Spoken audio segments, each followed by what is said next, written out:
Max Muller भन्ने एकजना अंग्रेजहरुका भाषामा भन्दा विद्वान तर हाम्रा लागि चाहिँ द्रोही। तिनले पुराण इतिहासको गलत व्याख्याको सिलसिला सुरु गरे, जुन सिलसिलालाई आफूले आफूलाई भारतीय भन्न रुचाउने राहुल सांकृत्यायन, रमिला थापर, देवी भट्टचनहरू यी ग्रन्थकारहरूले यी आफूले आफूलाई भारतीय इतिहासकार भन्न रुचाउनेहरूले यस्ता भविष्य पुराण जस्ता महान ग्रन्थहरूलाई तोड मोड गरेर यिनका श्लोक आदिलाई लुकाएर हटाएर लुटेर जलाएर सखाप बनाए, सकाए। र तिनैले यो हवा पनि फिजाउन लागे कि भविष्य पुराणमा भएका प्राय कुराहरू थपिएका होलान्। तर भविष्य पुराणको प्राचीनताको सम्बन्धमा पार्टिजरदेखि लिएर भगवत दत्तसम्म हामीले हेर्दा भविष्य महापुराणको ऐतिहासिकता सम्बन्धमा कुनै प्रश्न उठाउनु पर्ने ठाउँ नै छैन, कुनै प्रश्न गर्ने ठाउँ नै छैन। जति पनि यो मेकाओलिजमबाट प्रभावित नास्तिक, वामपन्थी र धर्मद्रोही इतिहासकारहरूले केवल यस ग्रन्थमाथि प्रश्न उठाएका हुन्। यो ग्रन्थको सम्बन्धमा चर्चा गर्नुपर्दा बृहत संहिता र विभिन्न उपपुराणहरूको स्रोत नै भविष्य पुराण हो भनेर बृहत संहिता आदिमै भेट्न सकिन्छ। जब बृहत संहिता ईसा पूर्वको हो भने त्यो भविष्य पुराणलाई आधार लिएर लेखिएको बृहत संहिता ईसा पूर्वको भए पछाडि भविष्य पुराण ईसा भन्दा पछाडि कसरी हुन सक्छ? कमसेकम पनि 2300-2400 वर्षको इतिहास बोकेको ग्रन्थलाई विभिन्न व्यक्तिहरूले हाम्रा ग्रन्थहरूमाथि यस प्रकारको लालछना लगाएर हाम्रो धर्म, संस्कार र संस्कृतिमाथि हामीले नै जो गर्व गर्नुपर्ने हो त्यो गर्व नगरौँ। हाम्रा शास्त्रहरूप्रति हामी लज्जित बनौँ र बिस्तार हाम्रो संस्कार संस्कृति हराउँदै जाओस् भन्ने ध्येयले अभिप्रेरित व्यक्तिहरूले लगाएका लालछनाहरू हुन्। भविष्य महापुराणमा अपस्तम्भ धर्मसूत्र विभिन्न धर्मसूत्रहरू छन्। यी धर्मसूत्रहरू मध्येबाट अपस्तम्भ धर्मसूत्र जो पूर्ण वैदिक ग्रन्थ रहेको छ, अपस्तम्भ धर्मसूत्रमा भविष्य पुराणको बारेमा व्याख्या गरिएको छ। यसको अर्थ भविष्य पुराण अपस्तम्भ गृहसूत्रभन्दा अपस्तम्भ धर्मसूत्रभन्दा अगाडिको हुनुपर्छ। अपस्तम्भ धर्मसूत्रलाई हामीले ईसा पूर्वको मान्छौँ, अर्थात् कमसेकम 2000 वर्ष पुरा अगाडि लेखिएका धर्मसूत्रहरूमा यस ग्रन्थको बारेमा व्याख्या गरिएको छ। अब कसैले यति प्राचीन हो भनेर पुष्टि भइसके पछाडि के गर्छन् त भन्दा उसो भए यो प्रतिसर्ग पर्व मात्र थपिएको होला भन्छन्। तर बुझ्नु के पर्छ भन्दा प्रतिसर्ग पर्वको सम्बन्धमा पनि अपस्तम्भ धर्मसूत्रमा, त्यस पछाडि बृहत संहितामा र विभिन्न उपपुराणहरूमा 5 पर्वको बारेमा चर्चा गरिएको छ। ब्रह्म पर्व, मध्य पर्व, प्रतिसर्ग पर्व, उत्तर पर्व आदि हुँदै र अझ विशेष त त्यसमा 5 वटा पर्वको रूपमा कसरी पनि व्याख्या गरिएको छ भन्दा शैव पर्व, वैष्णव पर्व, यसमा ब्रह्म पर्व, शैव पर्व, अनि त्वष्ट पर्व, वैष्णव पर्व र प्रतिसर्ग पर्व भनेर स्पष्ट उल्लेख गरिएको छ। 5 पर्वहरू रहेका छन् भनेर। र ब्रह्मा पर्व, शैव पर्व, त्वष्ट पर्व, वैष्णव पर्व, प्रतिसर्ग पर्व। तर त्यसको हस्तलिपि हातैले लेखिएका ग्रन्थहरू पनि निकै पुराना पनि भेटिएका छन्। 1220 भविष्य पुराणको 1220 भनेको आजभन्दा करिब 800 वर्ष पुरानो त भविष्य महापुराणको हस्तलिखित ग्रन्थ नै छ, हातले लेखिएको ग्रन्थ नै फेला परेको छ। र विभिन्न भाषाका विज्ञहरूले यस भविष्य पुराण कमसेकम ईसा पूर्व 6औं शताब्दीको ग्रन्थ हुनुपर्छ भनेर विभिन्न कालखण्डमा प्रमाणित पनि गरेका छन्।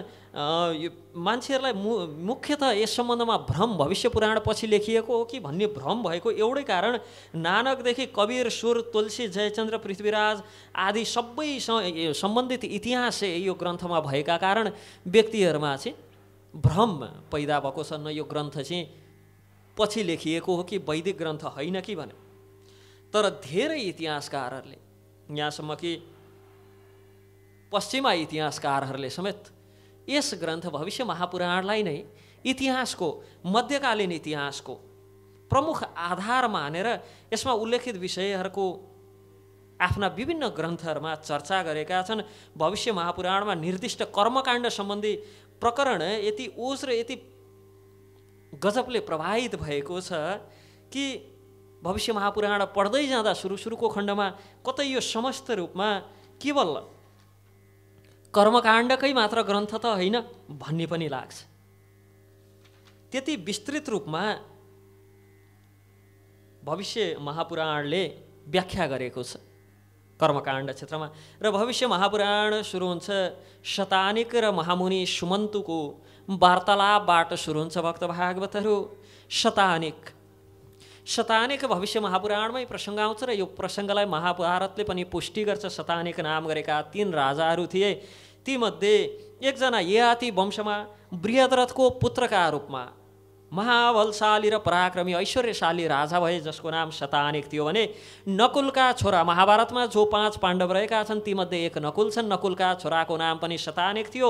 र जन्मजेका पुत्र जो शतानिकको यस ग्रन्थमा चर्चा हुन्छ, जो शतानिक, ती शतानिक भनेका यज्ञवल्क्यका जो वैदिक शिष्य, वेदको ज्ञान यज्ञवल्क्यबाट प्राप्त गरेका, शस्त्र अस्त्र कृपाचार्यबाट सिकेका, कृपाचार्यका शस्त्र अस्त्रका शिष्य एवं पुराण आदि इतिहास शौनकका शिष्यको रूपमा ग्रहण गरेका, शौनकबाट पुराण आदि संहिताहरू सुनेका, जन्मजेका पुत्र शतानिक र सुमन्तु बीच, सुमन्त भनेका व्यास शिष्य, सुमन्तु र शतानिक बीचको वार्तालापबाट सुरु भएको ग्रन्थ सुमन्तु शतानिक। त्यस पछाडि भगवान विष्णु एवं ब्रह्मा बीचको वार्तालाप आउँछ यसै पुराणभित्र। व्यास र भीष्मदेव बीच भएको, व्यासदेव र भीष्मदेव बीच भएको वार्तालाप पनि रहेको छ यसै ग्रन्थभित्र। र सँगसँगै सुतजी एवं शौनक ऋषिहरू बीचको चर्चा पनि छ। 18 पुराण सुतजीले शौनक आदि ऋषिहरूलाई सुनाउनु भएको सत्यता हामी सबैमा सर्वविदितै छ। र सुत एवं शौनक आदि बीच भएको वार्तालाप हुँदै भगवान कृष्णले युधिष्ठिरलाई दिनुभएका उपदेशहरू छन् यसै भविष्य महापुराणभित्र। र यज्ञवल्क्य र वशिष्ठ आदि बीचको संवाद पनि यसै पुराणभित्र आउँछ। यही पुराणभित्रबाट नै हामीले कर्मकाण्ड सम्बन्धमा, भविष्य सम्बन्धमा, ज्योतिष, आयुर्वेद, दान, पुण्य, धर्म आदि सम्बन्धमा विस्तृत यिनै संवादहरूको माध्यमबाट व्याख्या भएको छ।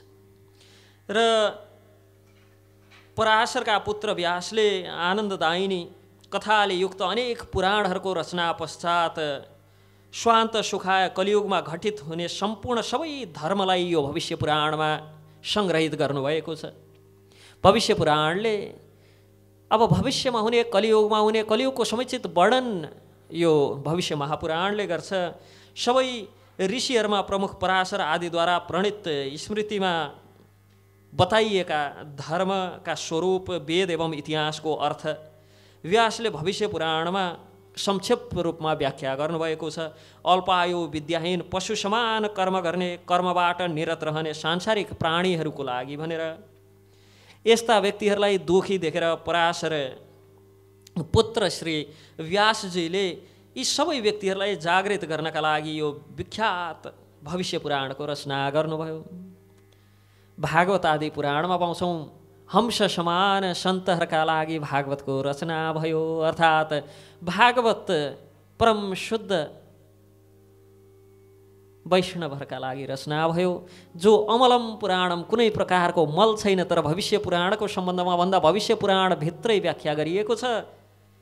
अल्पायु भएका व्यक्तिहरूका लागि, विद्याहीन, पशु समान जसले 4 आधारभूत नियमहरू पनि पालन गर्दैनन्, जो आहार निद्रा भय मैथुनम छ, आहार निद्रा र भय मैथुनका लागि मात्र, आहारका लागि बाँचेका छन्, आफ्नो सुरक्षाका लागि मात्र ध्यान दिन्छन्, केवल सुत्ने, खाने र मैथुनमा मात्र लिप्त छन्, आहार निद्रा भय मैथुनम छ।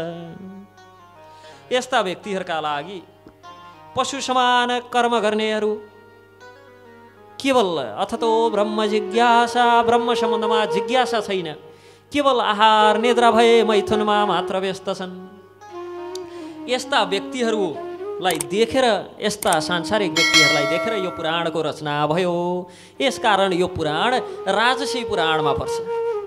अर्थात् तामसिक व्यक्तिहरूलाई रजोगुणसम्म तान्नका लागि भएको निर्माण भएको पुराण र राजसिक व्यक्तिहरूलाई सत्वगुणमा पुर्याउनका लागि, राजसी जो रजोगुणमा रहेका व्यक्तिहरूलाई सत्वगुणमा तान्नका लागि, ठेल्नका लागि निर्माण भएको पुराण, लेखिएको पुराण भएका कारण यो सात्विक पुराण भयो। भागवतको प्रसङ्ग, भागवतको कुरा गर्दा भागवत सत्वगुणमा अवस्थित व्यक्तिहरूलाई विशुद्ध सत्वमा लाने एकमात्र अमलम पुराणम,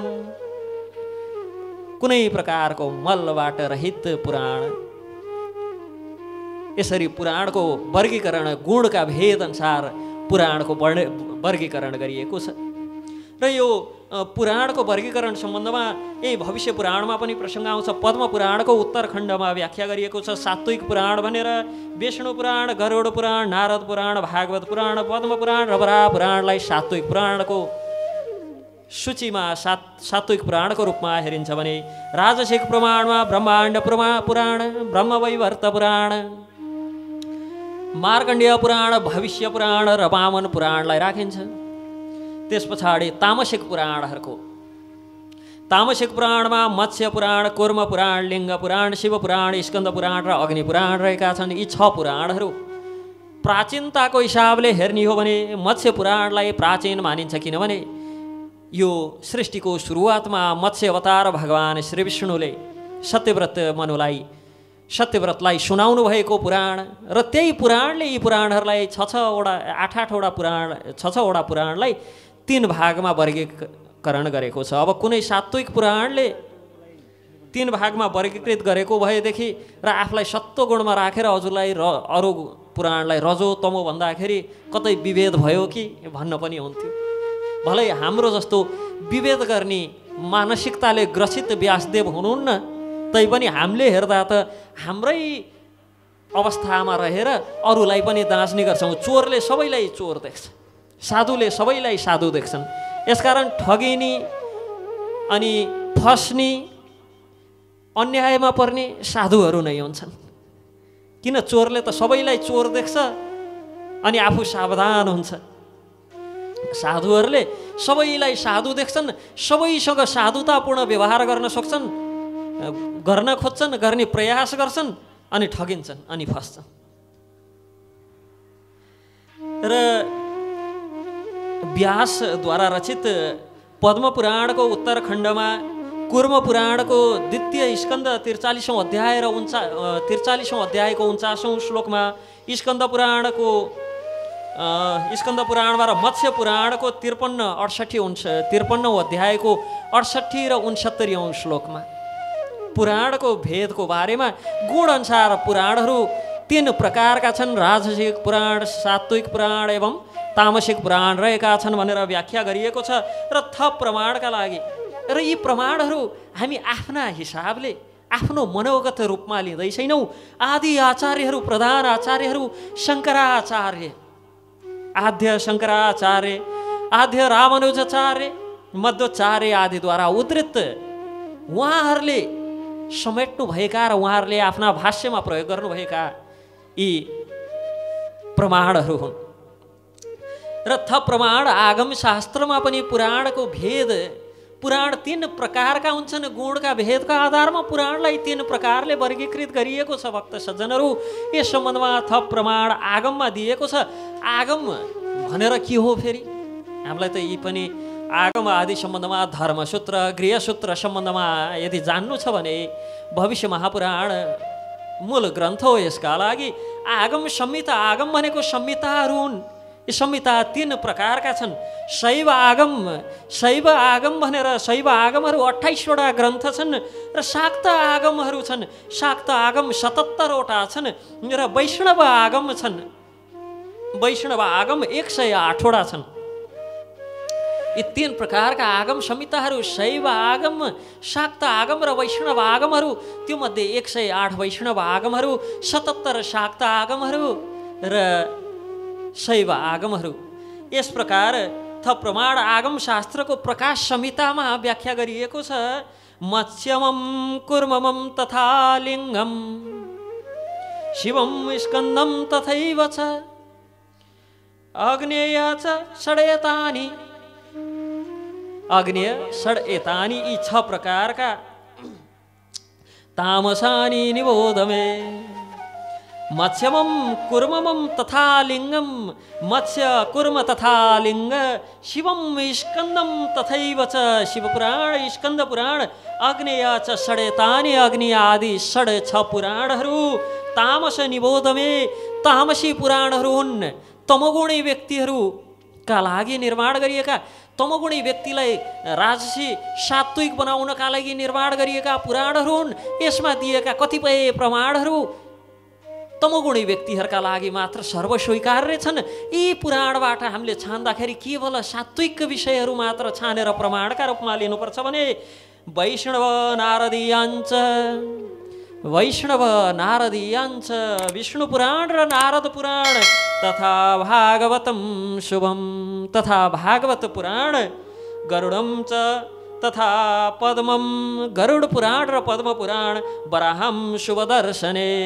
वराह पुराण यी 6 पुराणहरू दर्शन मात्र गर्नाले पनि मङ्गल हुन्छ, किनभने सात्विकानि पुराणानि यी सात्विक पुराणहरू हुन्। र त्यस पछाडि विज्ञानी च सत्पृथक यी सात्विक पुराणहरू हुन्। यसमा भएका सबै कुराहरू सात्विक छन्।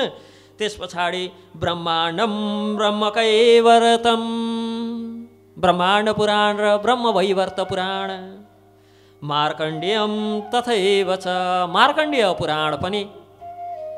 भविष्यात् वामनं ब्राह्मं भविष्य पुराण र वामन पुराण र ब्रह्म पुराण राजसानी च षड्विधा। यी 6 प्रकारका पुराणहरू राजसिक हुन्। यसमा ब्रह्माण्डं ब्रह्मकैवर्तं ब्रह्माण्ड पुराण ब्रह्मवैवर्त पुराण र त्यस पछाडि मार्कण्डेयं मार्कण्डेय पुराण तथैव च भविष्यात् वामनं भविष्य पुराण पनि राजसिक पुराण हो। रजगुणीमा पर्छ। वामनं ब्राह्मं राजसानी च षड्विधा।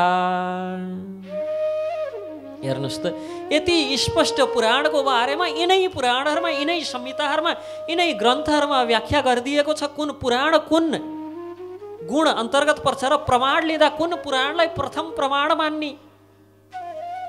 यस अन्तर्गत राजसी पुराणको समूहमा आएको यो पुराण संहिता यसले के गर्छ त भन्दा तेषां सुकार्थं प्रतिबोधनाय व्यासं पुराणं प्रथितं चकार।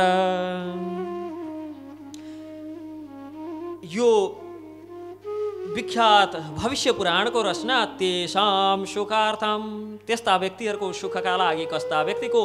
अल्पायुष विद्याहीन अल्पायु भएका व्यक्तिहरूको लागि अनि विद्याहीन व्यक्तिहरूको लागि जसले केवल आहार निद्रा भए मैथुन भन्दा केही जानेनन्, केही बुझेनन्, केही देखेनन् त्यस्ता व्यक्तिहरूलाई सात्विक स्तरमा लानका लागि अथवा पूर्ण घोर अन्धकारमा तमगुण रूपी घोर अन्धकारमा रहेका व्यक्तिहरूलाई राजसी स्तरमा कमसेकम उठाउनका लागि भनेर यो पुराणको व्यासदेवले रचना गर्नुभयो।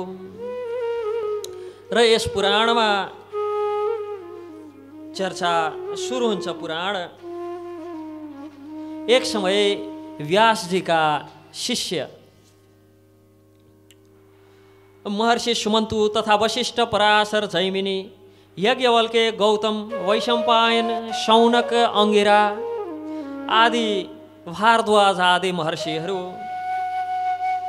पाण्डव वंशमा समुत्पन्न महाबलशाली राजा शतानिकको सभामा भेला हुनुभएको थियो। भेला हुनुको विशेष कारण छ राजाले ती सबै ऋषिहरूलाई अर्घ्यादिबाट विधिवत स्वागत सत्कार गरेर उत्तम आसनमा राखेर भलिभाँति यी सन्तहरूको पूजन गरेर सन्तहरू भएपछि सन्तहरूको आगमन यदि घरमा हुन्छ भने के गर्नुपर्छ भन्ने सम्बन्धमा शास्त्रहरूले हरेक ठाउँमा प्रमाण दिएका छन्। अनेक ठाउँमा कि जब यहाँ पराशर जैमिनी सुमन्तु वशिष्ठ शौनक अंगिरा भारद्वाज आदि महर्षिगणहरू पाण्डव सभामा आउनुभयो ती राजा जो स्वयं सम्पूर्ण भारतवर्षका राजा थिए, ती राजाले यथोचित आफ्नो सिंहासनबाट उठेर ती ऋषिगणहरूको यथोचित स्वागत सत्कार गरेर अर्घ्य आदि 1600 विधिद्वारा पूजन गरेर आसनमा राखेर कुशल मङ्गल वार्ता के कस्तो छ सोधेर स्वागत सत्कार पश्चात विनयपूर्वक प्रार्थना गर्नुहुन्छ। हे महात्माहरू, हजुरहरूको आगमनले मेरो जन्म सफल भयो, सफल सिद्ध भयो। सन्तहरूको केही क्षण, केही लव मात्र, केही सेकेन्ड मात्र यदि सङ्गम प्राप्त हुन्छ भने सङ्ग प्राप्त हुन्छ नि। साधुसँग साधुसँग सर्वशास्त्रकै, लव मात्र साधुसँग सर्वसिद्धि है। साधुसँग नै जीवनको उद्देश्य हो। लव मात्र, केही क्षण मात्र साधुहरूसँग सङ्ग भयो भने पनि सर्वसिद्धि है। सबै प्रकारका सिद्धिहरू प्राप्त हुन्छन् साधुहरूको सङ्गले। त्यसकारण यहाँ राजा शतानिक ती सम्पूर्ण महर्षिगणहरूलाई भन्नुहुन्छ, हे महात्माहरू, हे भगवान्, हजुरहरूको आगमनले मेरो जन्म सफल भयो, म सफल भएँ। आज म जन्मनको सार पूर्ण भयो, मेरो जन्म सिद्ध भयो, मेरो जन्म सफल भयो। हजुरहरूको स्मरण मात्रले पनि मनुष्य पवित्र हुन्छ। फेरि हजुरहरू त मलाई दर्शन दिनका लागि भनेर यहाँसम्म स्वयं पधार्नुभयो, स्वयंले कष्ट गर्नुभयो। कृपा गरेर अब मलाई धन्य गरिसक्नुभयो। कृपा गरेर मलाई उपदेश दिनुहोस्। उपदेशको के उपदेश दिनुहोस् भन्दा पवित्र एवं पुण्यमयी धर्मशास्त्रको कथा सुनाउनुहोस्, जसलाई सुन्नाले मलाई परम गति प्राप्त हुन्छ। यसो भन्दा ऋषिहरू ती राजालाई के भन्नुहुन्छ भन्दा शतानिकलाई, हे शतानिक, हे राजन, यस विषयमा हामी सबैका गुरु साक्षात् नारायण स्वरूप भगवान् वेदव्याससँग निवेदन गर्नुहोस्। भगवान् व्यासदेव साक्षात् भगवानका अवतार हुनुहुन्छ। जो यही भविष्य महापुराण पनि भगवानका 24 अवतारहरूको प्रसङ्ग आउँछ, जुन प्रसङ्गमा हामीले व्यासदेव भगवानको कतिौँ अवतार हुनुहुन्छ, कस प्रकार अवतार हुनुहुन्छ भन्ने चर्चा गर्छौँ नै। र जब व्यासदेवसँग यस सम्बन्धमा पुण्यमयी धर्मशास्त्रहरूको कथा सम्बन्धमा व्यासदेवसँग प्रार्थना गर्नुहोस्, किनभने एक त व्यासदेव परम कृपालु हुनुहुन्छ, दोस्रो सबै शास्त्र एवं विद्याहरूका ज्ञाता हुनुहुन्छ, जसको श्रवण मात्रले मनुष्य सबै पातक आदिबाट मुक्त हुन्छ।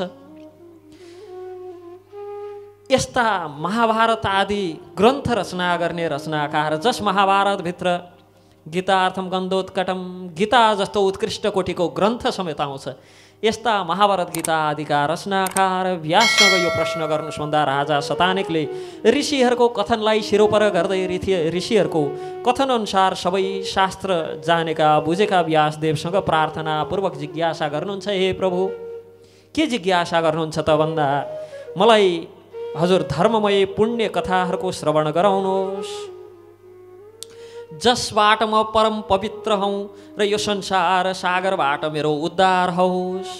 यस्तो प्रसङ्ग, यस्तो कथा सुनाउनुहोस् मलाई। यस्ता प्रसङ्गहरू, यस्ता पुण्यमय, यस्ता धर्मशास्त्रका प्रसङ्गहरूबाट मलाई, मेरा कानलाई पवित्र गर्नुहोस् प्रभु, जसका कारणबाट यो संसार सागरबाट मेरो उद्धार होस्।